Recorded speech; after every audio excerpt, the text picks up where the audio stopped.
Ini kenapa sama Om Hotman? Kenapa emang? Dia nyebelin.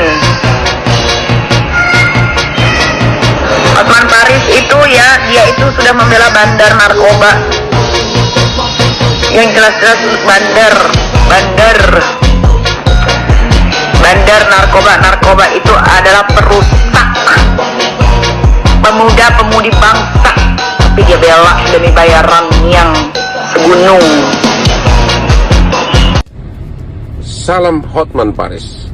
Dalam suatu pertemuan ilmiah, seorang ahli marketing mengatakan ada dua faktor dalam kaitannya dengan kesuksesan brand ambassador dalam marketing. Yang pertama, kecintaan, kepercayaan, rasa yakin atas reputasi dari suatu brand ambassador otomatis bisa berakibat publik jadi percaya dan suka atas produk yang dipromosikan oleh brand ambassador.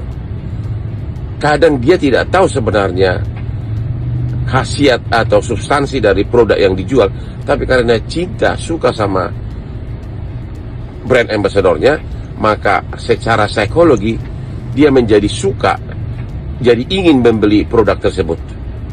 Itu yang pertama. Yang kedua, di samping publik, peranan media, televisi terutama, sangat penting atas keberhasilan suatu brand ambassador.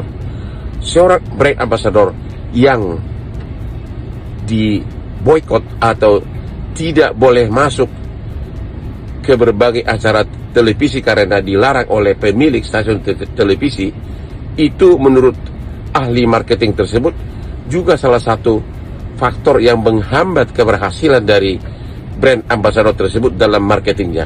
Peranan media, peranan khususnya televisi sangat penting. Contoh, PT Unilever adalah satu perusahaan tingkat dunia yang benar-benar selalu memakai brand ambassador yang hampir sedikit pun tidak ada cacatnya, yang benar-benar punya reputasi. Coba perhatikan, hampir semua brand ambassador dari PT Unilever selalu orang-orang terpilih yang tidak punya cacat, baik dalam kepribadian, baik dari segi perdata maupun pidana. Lihat PT Unilever, itulah contohnya. Pernah ada dulu satu kasus yang melibatkan salah satu brand ambassadornya Unilever puluhan tahun lalu, langsung oleh PT Unilever dipecat dan diganti dengan brand ambassador yang punya reputasi.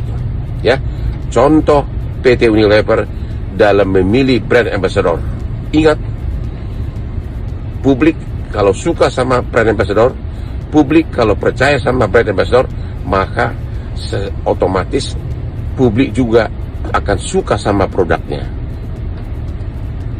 Hotman Paris. Pelajaran untuk para pengacara muda. Jam terbang itu sangat perlu, bukan gelar.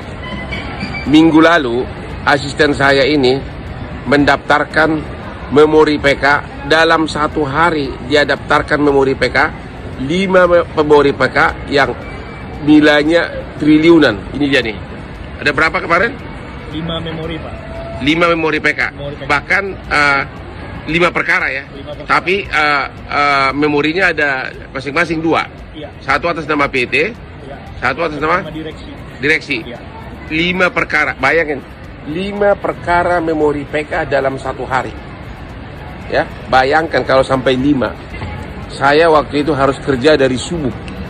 Ya, karena itulah kesempatannya, ya. Jadi jam terbang itu sangat menentukan. Ini saya baru kasih pelajaran sama pengacara muda ini, ya. Ini dari mana, Om? Dari Andalas, Pak. Dari mana? Andalas. Dari Andalas. Apa pengalaman kamu? Ya? 3 tahun. Apa? Jadi apa? Akhirnya gelar itu hanya 5% ya? Iya, 5%, Pak. Hanya 5% ya? Setelah melihat cara Hotman kerja, perkara-perkara raksasa, ya, udah akui kan? Sudah. Hah? Ya, ini ya, lagi hamil pun kerja terus.